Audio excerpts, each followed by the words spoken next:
نهاية مباراة النادي الأهلي ونادي بيراميدز 3-0 لبيراميدز، فاهم؟ في ماتش يقول لك إن هو فضيحة القرن. وخد بالك بقى، أنا طالع أتكلم لك من كل قلبي، فكك من الرسميات وفكك من الكلام ده.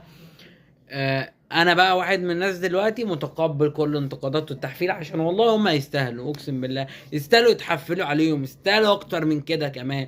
الفضيحه اللي حصلت النهارده دي مش قليله. ان انت خلاص كان قدامك فرصه، يلا يا ابني خد الدوري، مش هتاخده طبعا ولا تلعب افريقيا. واكتر واحد في، يعني انا هقول لكم على حاجه والله العظيم. انا واحد من الناس ولا عايز اروح العب كونفدراليه ولا عايز اروح العب دوري ابطال. انا السنه الجايه فاهم، يا رب كده اخسر ماتش ولا حاجه من الجايين، فاهمين؟ سيراميكا تبقى التالت وانا ابقى الرابع.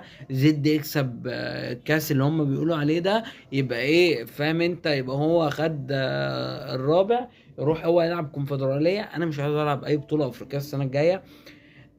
انا محتاجين بقى نقفل شويه على روحنا، نصفي شويه اللعيبه دي. بمناسبه اللعيبه دي، في كام لعيب كده نزلوا النهارده من على الدكه، كلهم بيبصوا بقرف وكميه تناكه.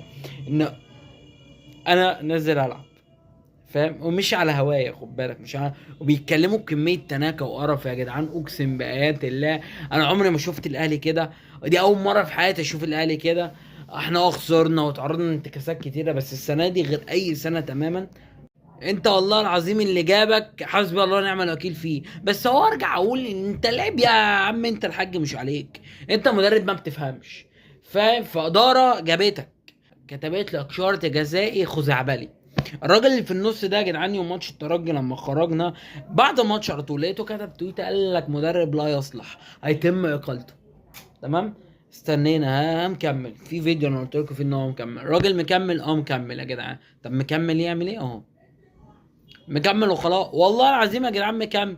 مكمل ودينا اتفضحنا، وممكن نروح نلعب السنه الجايه كونفدراليه، ممكن ما نلعبش، بس يا رب ما نلعب والله. خلاص ما فيهاش دوري. والله العظيم نصيحه، انا كنت واحد من الناس خلاص كنت حاجز ماتش الزمالك، المفروض كام ساعه والتذاكر نازله. انا هقول بقى نصيحه اخويه لكل اخواتنا اللي بيتفرجوا علينا: محدش يروح ماتش الزمالك يا جدعان، والله العظيم. مش فكره حاجه، مش فكره بقى انت هتكسب ولا تخسر، مش فارق، مش فكره الموضوع ده تماما.